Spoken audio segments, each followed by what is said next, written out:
শৌর্যের আখ্যান। এখানে সব ধরনের বাংলা গল্প শোনানো হয়।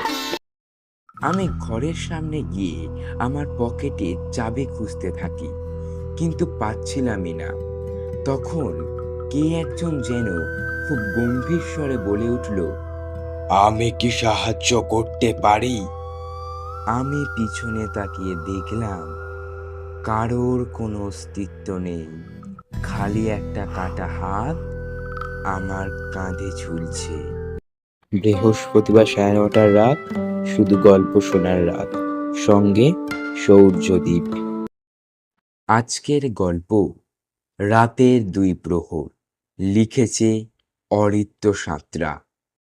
শুরু হচ্ছে গল্প পাঠ। বৃহস্পতিবার 9:30টার রাত, শুধু গল্প শোনার রাত, সঙ্গে সৌর্যদ্বীপ। ব্যাপারটা ঠিক অত ভালো করে মনে নেই, তবে এই ঘটনাটা ছিল 2009 সালের সম্ভবত 12 কি 13 ডিসেম্বরের মধ্যের ঘটনা। সেবারে আমার বন্ধুর জন্মদিন ছিল, সেখানে আমাকে নেমন্তন্ন করা হয়।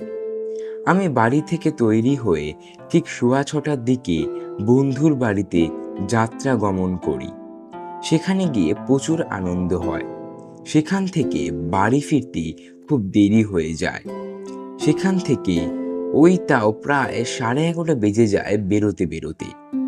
যেহেতু খুব দেরি হয়ে যায়, তাই আমার আরেকটি ফ্ল্যাট কেনা থাকায় সেখানে গিয়ে মাকে জানাই, মা, আজকে হয়তো আমার বাড়ি যেতে যেতে খুব দেরি হয়ে যাবে, তাই আমি না আজ এখানেই থেকে যাচ্ছি। মা বলল, ঠিক আছে, কিন্তু খুব সাবধানে থাকিস। Good night. এই বলে আমি জাস্ট বিল্ডিংয়ে প্রবেশ করতে যাব, সেই সময় যেন কোথা থেকে একটা কাঁদার আওয়াজ ভেসে এলো। এই শুনে আমি এইদিক ওদিক তাকালাম, দেখলাম একটা মেয়ে কি বিকট স্বরে কেঁদে চলেছে। মেয়েটি ছিল খুবই ছোট, তাও প্রায় 10 বছরের মতো। আমি তাকে জিজ্ঞেস করলাম, কি হয়েছে গো, কাঁদছো কেন? মেয়েটি বলল, আমার পুতুলটা হারিয়ে গেছে, তুমি কি আমাকে আবার ওটা কিনে দিতে পারবে? এত রাতে দোকান খুঁজে পাবো না ভেবে আমি মেয়েটার জন্য পকেট থেকে যেই টাকা বের করে ওকে দিতে যাব, অমনি দেখি যে মেয়েটা নেই।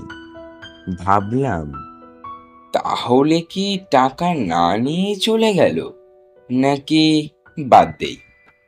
আমি এগিয়ে গিয়ে বিল্ডিং এর মধ্যে প্রবেশ করলাম।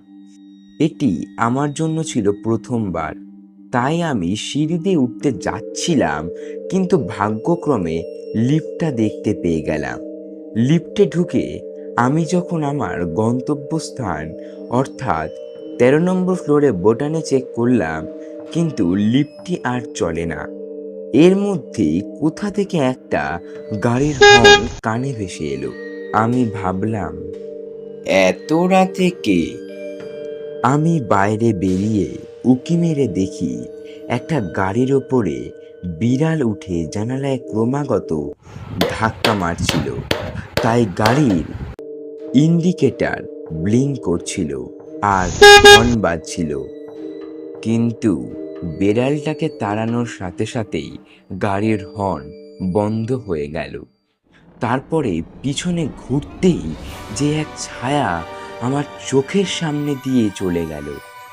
আমি অত্যন্ত ভয় পেয়ে লিফটের দিকে যেতেই যেন মনে হলো, এইখানে তো লিফটটা ছিলই না।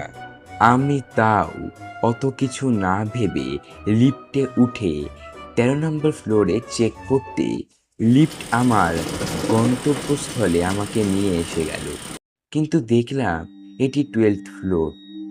আমি তাই একবার 13 ফ্লোরে টিপলাম, কিন্তু এবারে আমি 14 ফ্লোরে এসে দাঁড়ালাম।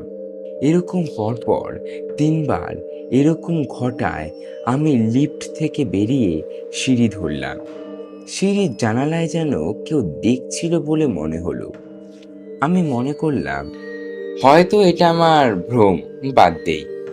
এই বলে এগিয়ে চলতেই আমি 13 ফ্লোরে পৌঁছই। সেই করিডোরটা যেন একটু বেশি লম্বা মনে হলো। আমি আমার ঘরের দিকে এগোতেই খুব জোরে জোরে ঠান্ডা হাওয়া বইতে লাগলো। আমি ঘরের সামনে গিয়ে আমার পকেটে চাবি খুঁজতে থাকি, কিন্তু পাচ্ছিলামই না। তখন কে একজন যেন খুব গম্ভীর স্বরে বলে উঠল, আমি কি সাহায্য করতে পারি? আমি পিছনে তাকিয়ে দেখলাম কারোর কোনো অস্তিত্ব নেই, খালি একটা কাটা হাত আমার কাঁধে ঝুলছে। সেই সময় আমি যেন বাক্যহীন হয়ে পড়ি। সেই শীতের দিনেও যেন ক্রমাগত ঘামতে থাকি। আমি সেই সময় আমাকে সামলে নিয়ে কোনোভাবে ঘরের মধ্যে প্রবেশ করি। ঘরে ঢুকেই আমি যেন হাঁপ ছেড়ে বাঁচি। তারপর আমি নিদ্রা গমন করি। মাঝরাতে যেন কেউ একজন ঘরের বেল বাজালো। আমি দেখি তখন ঘড়িতে 2:41 বাজে। আমি দরজা খুলি না, কিন্তু উপরের সিলিংয়ে তাকাতেই যেন এক দৃষ্টিহীন কোঁকড়ানো চুলে সে বাচ্চা মেয়েটিই তাকিয়ে আমাকে যেন সে কিছু বলতে চাইছিল। পরের দিন আমাকে আমি বাড়ির বিছানায় পাই। ভাবলাম হয়তো একটা কুস্বপ্ন দেখলাম। তো জানতে পারলাম আমার পরনে টুপিটা সেই ফ্ল্যাটেই রয়ে গেছে। ঘটনাটা অবাক লাগলেও এটাই সত্যি। পরে জানা গেল বিল্ডিংটিতে কোনো লিফটই ছিল না, আর যে বাচ্চা মেয়েটিকে আমি দেখেছিলাম সে আসলে ওই বিল্ডিংয়ে ওই সিঁড়িতে পড়ে গিয়েই মারা গিয়েছিল। বৃহস্পতিবার 9:30টার রাত, শুধু গল্প শোনার রাত, সঙ্গে সৌর্যদীপ। কেমন লাগলো আজকের গল্প আপনারা কমেন্ট করে জানান, এবং যদি গল্পটা ভালো লেগে থাকে একটা লাইক করতে ভুলবেন না, শেয়ার করতে ভুলবেন না। এবং অরিত্র সাঁতরা মানে যে আজকে গল্পটা লিখেছে সে হলো আমার বন্ধু, ক্লাস 8-এ পড়ে। সাউন্ড এফেক্ট কেমন, মিউজিকগুলো আপনাদের কেমন লেগেছে কমেন্ট করে জানাবেন। আজকের এপিসোড শেষ করছি।